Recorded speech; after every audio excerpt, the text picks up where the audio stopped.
और सीधे आपको ले चलते हैं लखनऊ, जहां पर डिप्टी सीएम ब्रजेश पाठक और यूपी के स्वास्थ्य मंत्री प्रेस कॉन्फ्रेंस कर रहे हैं। क्या कुछ कह रहे हैं, सुन लेते हैं।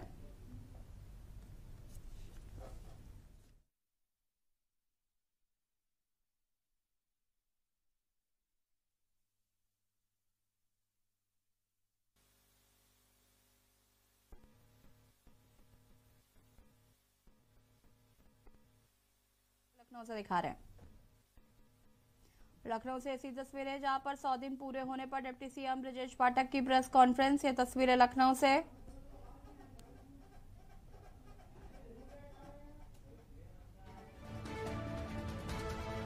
लखनऊ से ऐसी तस्वीरें जहां पर deputy CM Brajesh Pathak press conference कर रहे हैं।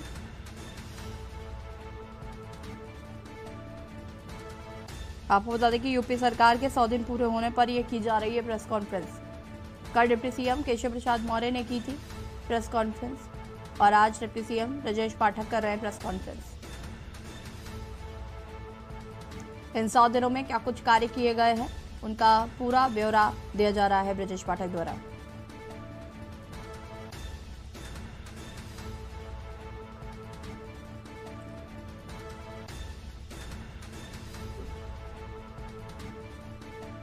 HIV रोकथाम हेतु सेवाओं की उपलब्धता। उच्च जोखिम समूह को HIV रोकथाम हेतु उपलब्ध कराई जाने वाली सेवाओं के संबंध में 6 जनपद प्रयागराज, सोनभद्र, गाजियाबाद, वाराणसी, गौतम बुद्ध नगर, आजमगढ़ में एनजीओ के माध्यम से हम लोग काम करेंगे। इसमें एनजीओ का चयन कर लिया गया है। उक्त चयनित संस्थाओं के साथ सक्षम स्तर से अनुमोदन के पश्चात 2022-23 में कार्य किए जाने की अनुबंध की कार्रवाई पूर्ण करा ली गई है। इस पर 1,19,93,926 की धनराशि का व्यय आएगा। हम जानते हैं कि जो HIV है बहुत ही घातक रोग है, कैंसर की तरह ही घातक, कैंसर से अधिक घातक है। इसके लिए हमारे विभाग ने, हमारी सरकार ने एहतियात बरतने के लिए कदम उठाया है। हम इसमें काउंसलिंग भी करेंगे, बीमारों की चिन्हित भी करेंगे, उनका इलाज भी मैक्सिमम जो उच्च स्तरीय हो सकता है अपने देश में वो सब उपलब्ध कराएंगे।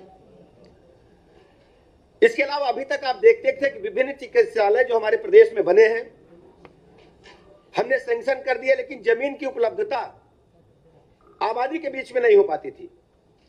उसके कारण जब हमें सरकारी जमीन लेना होता तो वो जमीन आबादी के बाहर मिलती थी, यानी ऐसी जगह मिलती थी जहां पर आवागमन आसान रूप से नहीं, आबादी के बीच में नहीं होती थी।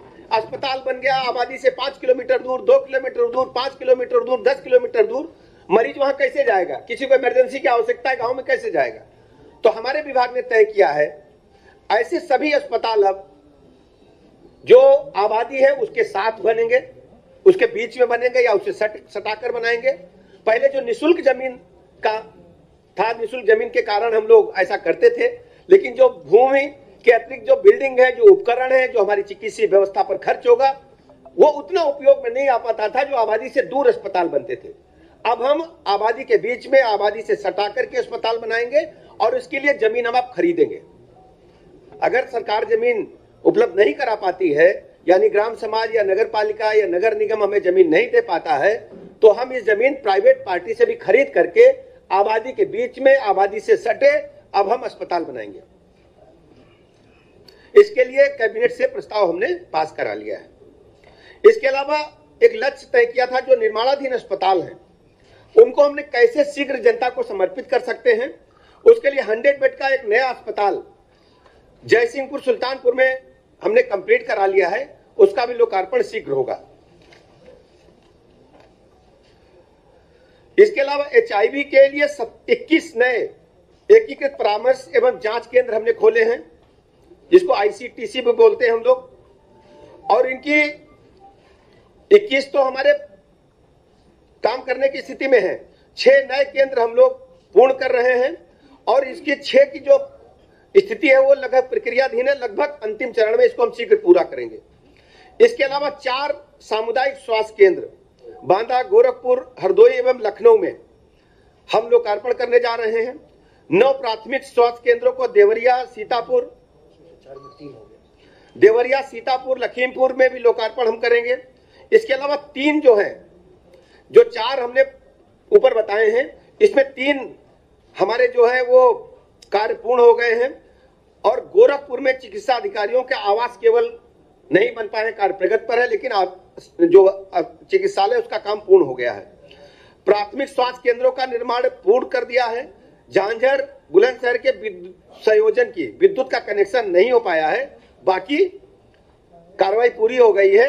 8 प्राथमिक स्वास्थ्य केंद्र हमारे कंप्लीट है, केवल एक जगह बिजली का कनेक्शन शेष रह गया, वो भी प्रक्रियाधीन है। देवगांव अयोध्या स्थित 50 सैया अस्पताल का लोकार्पण शीघ्र हम लोग करने जा रहे हैं। केवल वहां पर बिजली और सैनिटरी की फिटिंग्स लगना बाकी है और बाकी काम लगभग पूरा हो गया है। जो अप्रोच रोड है वो भी शेष है, शीघ्र पूरा हो जाने पर हम इसको कंप्लीट करेंगे। इसके साथ ही साथ जो हमारा लक्ष्य 100 दिन का था, उसको हमने 100% पूरा किया है। इसके अतिरिक्त जो चिकित्सा विभाग है, इसने लक्ष्यों के अतिरिक्त भी काम किया है। लक्ष्य के अतिरिक्त लक्ष्य तो ये हमारा डेवलपमेंट को लेकर था, इंफ्रास्ट्रक्चर को लेकर था। हमारा लक्ष्य पूरे प्रदेश में जो भी पीड़ित मरीज है वो हमारे लिए भगवान है, हम उनकी सेवा भगवान की तरह करेंगे अस्पताल परिसरों में। उसके लिए हमने पूरे प्रदेश में जितने हॉस्पिटल्स हैं, डिस्ट्रिक्ट हॉस्पिटल्स हैं, CSCs हैं, हमने अस्पताल के मरीजों की सूची प्रतिदिन मंगाना प्रारंभ किया है। हमारे पास लगभग 1.5 लाख मरीज प्रतिदिन आते हैं। उसमें से लगभग 15,000 मरीज जो होते हैं दुर्घटना के शिकार होते हैं, या छत से गिर गए, या कहीं गिरकर चोट लगी, या एक्सीडेंट वाहन से हो गया, या अन्य कारणों से दुर्घटना के शिकार होते हैं, ट्रामा के मरीज होते हैं। ऐसे ही लगभग 10 से 15,000 मरीज हमारे पास गंभीर रोगों के आते हैं, जैसे हार्ट अटैक के, या ब्रेन हेमरेज के, या किडनी लीवर के, या अन्य रोगों के गंभीर मरीज आते हैं। इसके साथ ही साथ प्रतिदिन 5,000 के लगभग हम ऑपरेशन करते हैं। ऐसे सभी मरीजों का हालचाल हम लोग सीधा लेते हैं और ऐसे मरीजों से बात करते हैं रैंडमली। किसी भी 5 जनपद को हम रोज चुनते हैं और प्रति जनपद 2 मरीजों से बात करते हैं, उनका हालचाल लेते हैं। और मरीज जो कि सूचना के आधार पर संबंधित जनपदों में उनको हम धन्यवाद भी करते हैं, उनका आभार भी प्रकट करते हैं अपने चिकित्सकों का, और जहां कहीं त्रुटियां होती हैं उनको सुधार करने के लिए भी कहते हैं। इसके साथ ही साथ हमारा मानना है कि उच्च स्तरीय चिकित्सा व्यवस्था अबाध रूप से लोगों को मिलती रहे, तो हमारे जो चिकित्सालय है, जो हमारा स्टाफ है, हमारे चिकित्सक है, हमारा पैरामेडिकल स्टाफ है, सभी लोग तन्मयता से कार्य में जुटे हैं। 100% हाजिरी हो रही है। जो भी छुट्टी लेगा पहले से सूचना देगा। आकस्मिक कार्यों को छोड़ करके कोई दिक्कत नहीं, सब लोग अस्पताल में आ रहे हैं। वैक्सीनेशन के मामले में हम लगभग 100% पे हैं। जो बच्चों का वैक्सीनेशन है वो भी 70% से ऊपर 74% हम लगभग बता रहे थे। कल मैंने पढ़ा था कि उससे अधिक हम लोग कर लिए हैं। फर्स्ट डोज हमारी 97.4% पहुंच गई है। और जो ये 14 साल से नीचे बच्चों का है ना, 12 से 14 वालों को 73.7 पर हम पहुंच गए, यानी सेकेंड डोज। यानी वैक्सीनेशन में भी हमारा विभाग अच्छा काम कर रहा है। कोरोना का प्रकोप हमारे उत्तर प्रदेश को टच नहीं कर पाया, इसलिए मैं बहुत बहुत आभार अपने चिकित्सा अधिकारियों का, पैरामेडिकल स्टाफ का, पूरी व्यवस्था से जुड़े अपने सहयोगियों का करता हूं। और इसके साथ ही साथ जो चिकित्सा शिक्षा विभाग है उसके बारे में भी आपको जानकारी देना चाहूंगा। हमारे पास माननीय मुख्यमंत्री जी ने तय किया था कि सभी जनपदों में एक जनपद एक मेडिकल कॉलेज योजना को हम लागू करेंगे। हमारे पास 16 जनपद ऐसे बचे थे जहां पर मेडिकल कॉलेज की स्थापना के लिए कार्य प्रारंभ नहीं हो पाया था, पत्रावली का भी कार्य प्रारंभ नहीं हो पाया था। तो ऐसे 2 जनपदों में हमने इन 100 दिनों में पीपीपी मोड पर तय कर दिया है। इसके अलावा जो 14 जनपद बचे हैं उन पर भी प्रक्रिया जारी है, शीघ्र ही हम आपके समक्ष आएंगे। 16 असेवित जनपद हैं, यथा बागपत, बलिया, भदोही, चित्रकूट, हमीरपुर, हाथरस, कासगंज, महाराजगंज, महोबा, मैनपुरी, मऊ, रामपुर, संभल, संत कबीर नगर, शामली तथा श्रावस्ती। इसमें हमने महाराजगंज और संभल में पीपीपी मोड पर एमयू कर लिया, काम शुरू हो गया। शेष 14 के शीघ्र आपके बीच में आएंगे। इसके अलावा एमबीबीएस की पाठ्यक्रम की सीटों में 600 की वृद्धि हमने की है। हम सब जानते हैं कि जो हमारे चिकित्सक हैं उत्तर प्रदेश में आबादी के लिहाज से उपलब्ध नहीं है। हम अपने मेडिकल कॉलेजों में लगातार इनकी एमबीबीएस की सीटें बढ़ा रहे हैं और इसके लिए विभिन्न कॉलेज संस्थानों में एमबीबीएस पाठ्यक्रम की कुल 1350 सीटें बढ़ाई गई हैं, जिसमें 900 सीटें राजकीय क्षेत्र में, 450 सीटें निजी क्षेत्र में बढ़ाई गई हैं। पीजी पाठ्यक्रमों की सीटों में हमने 725 सीटें बढ़ाई हैं, जिसमें विभिन्न मेडिकल कॉलेज संस्थानों में 573 एमडीएमएस तथा 152 डीएनबी अर्थात कुल 725 पीजी सीटों की हमने वृद्धि की है। नर्सिंग पाठकों की सीटों में 2400 की वृद्धि किया जाना।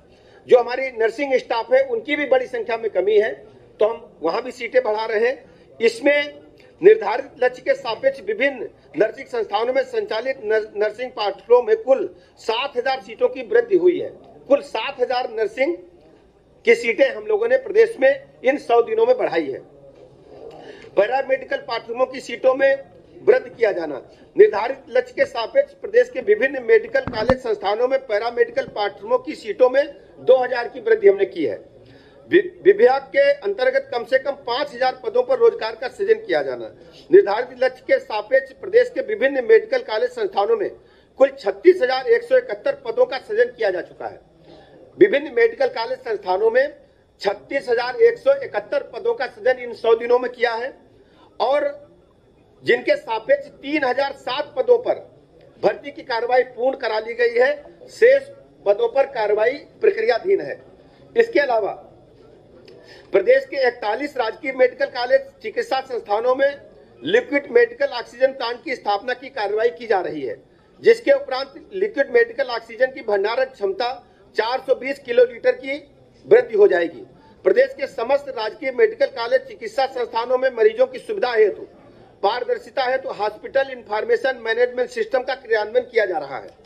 प्रदेश के 13 राजकीय नर्सिंग कॉलेज फेज 1 5 स्वशासी राजकीय चिकित्सा महाविद्यालयों में कुल 1037 पदों का सृजन किया जा रहा है। पूर्व में बीएससी नर्सिंग कोर्स मात्र राजकीय medical college Meerut, college of nursing Kanpur और राजकीय पैरामेडिकल कॉलेज झांसी में संचालित था। वर्तमान शैक्षणिक राजकीय मेडिकल कॉलेज गोरखपुर, आगरा, प्रयागराज व कन्नौज में बीएससी नर्सिंग कोर्स प्रारंभ कर दिया गया है। उक्त के अतिरिक्त 11 अन्य राजकीय मेडिकल कॉलेज में बीएससी नर्सिंग कोर्स प्रारंभ किया जाना प्रस्तावित है। राजकीय medical college Agra, Prayagraj, Gorakhpur, Meerut, Kannauj, college of nursing Kanpur तथा राजकीय पैरामेडिकल कॉलेज में झांसी में बीएससी नर्सिंग पाठ्यक्रम के सुचारू संचालन हेतु शैक्षणिक संवर्ग के 14 पदों पर संविदा के आधार पर नियुक्त कर दी गई है। उक्त के अतिरिक्त शैक्षणिक संवर्ग के 122 पदों पर भर्ती की कार्रवाई प्रक्रियाधीन है। ये सब चिकित्सा शिक्षा विभाग एवं चिकित्सा एवं स्वास्थ्य परिवार कल्याण के बारे में हमने 100 दिन की कार्रवाई आपके समक्ष प्रस्तुत की है। मैं आप सभी का बहुत बहुत आभार व्यक्त करता हूं। धन्यवाद।